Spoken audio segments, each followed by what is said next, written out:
中国有策略避免卷入俄乌冲突。新加坡前外长大加赞叹，世界要感谢中国。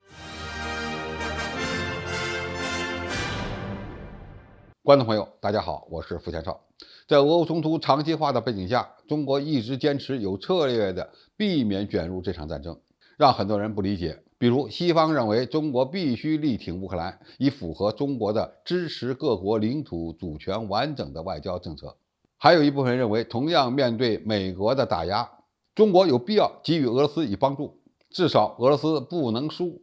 随着乌军在战场上获得了局部优势，一些西方专家开始将中国捆绑在俄罗斯这边，认为普京面临的压力让中国也很被动，这完全是胡说八道。前几天，新加坡前外交部长对俄乌冲突的发展做出了评价，希望能够远离漫长而黑暗的隧道，因为俄罗斯和西方正在涉足核谈判，这也意味着中国才拥有避免加入俄乌冲突的智慧和治国方略。因为这场冲突的参与方将使世界处于危险之中。杨致远将俄乌冲突描述为代理人战争，通常发生在世界大国走向世界末日之前，或者说，如果中国加入到这场斗争，将使世界处于危险之中。他在接受《华盛顿邮报》采访时警告说，美国和欧洲正在走进一条漫长而黑暗的隧道，他们无法轻易逆转。在乌克兰4个州并入俄罗斯，北溪管道被炸，俄罗斯可能使用核武器的话题不断被涉及的情况下，杨致远认为俄乌冲突已经没有停止点了，因为感觉自己输了的一方将变得更加绝望，然后一点一点的他会向上爬行，最终可能给整个人类带来灾难，这也就是核冲突的爆发。非常幸运的是，中国人会找到一种方法来远离这种情况。在采访中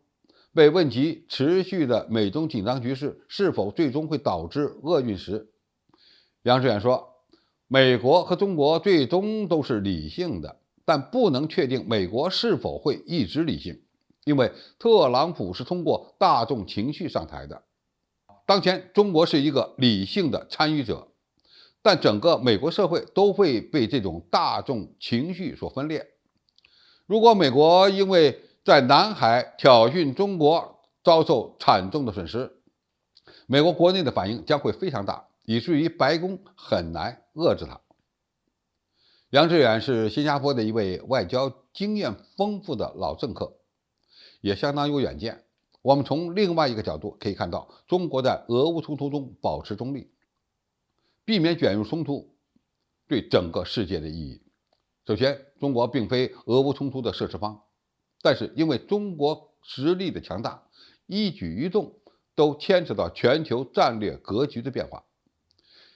杨致远强调，全世界都应该感谢中国不是拱火的一方，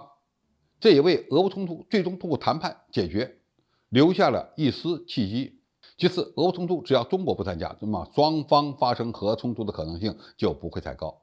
因为一方可能会持续战斗，而不会陷入绝望。有一个简单的道理，